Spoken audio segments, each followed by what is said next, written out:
आज म बनाउँदैछु गाभाको तरकारी। यसको लागि मैले थोरै भिन्डी पनि लिएको छु अनि यो चाहिँ आँप हो, काँचो आँप, यो लसुन, टिमुर। यसरी कुकरमा, सफा कुकरमा यसरी गाभा सबै राख्ने। आज मेरो यो लन्च रेसिपी हो। थोरै भिन्डी पनि त्यसमा राखिदिने।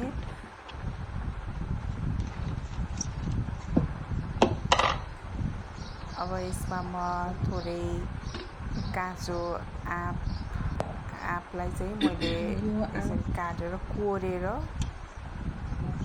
राखेको हो।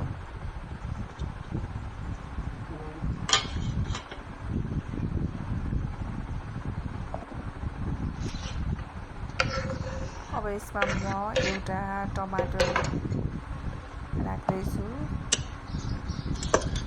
अब मसलाहरू नुन राख्ने, यो थोरै जिरा र धनियाँको धुलो,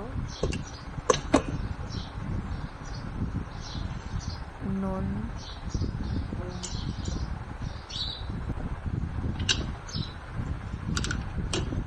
दुईटा हरियो खुर्सानी र पानी राखेर यसलाई चाहिँ म सिटी लगाइदिन्छु। लगभग मैले 5-6 सिटी लगाएँ।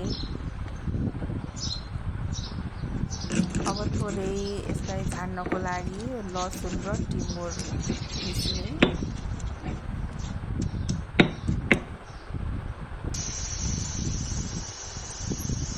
सिटी पनि लागिसक्यो।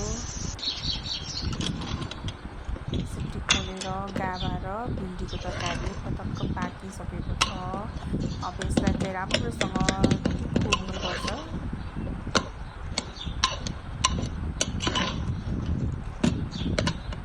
राम्रोसँग म्यास गर्नुपर्छ यसलाई चाहिँ अब पुरै म्यास गरेँ। अब तरकारीलाई चाहिँ म छान्छु। छान्नको लागि चाहिँ मैले थोरै फ्राइङ प्यानमा तेल राखेँ र थोरै जिरा,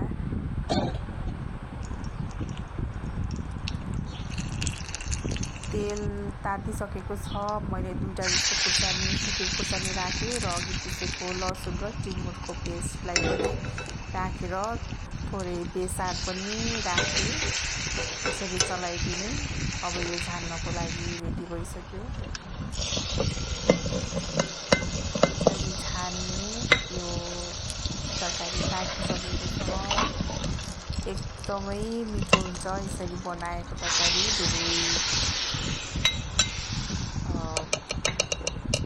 एकदमै फाइदा पनि गर्ने भिन्डी र गाभाको तरकारी मलाई चाहिँ एकदमै मनपर्छ।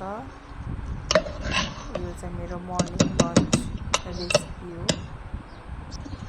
एकदमै मिठो भएको थियो।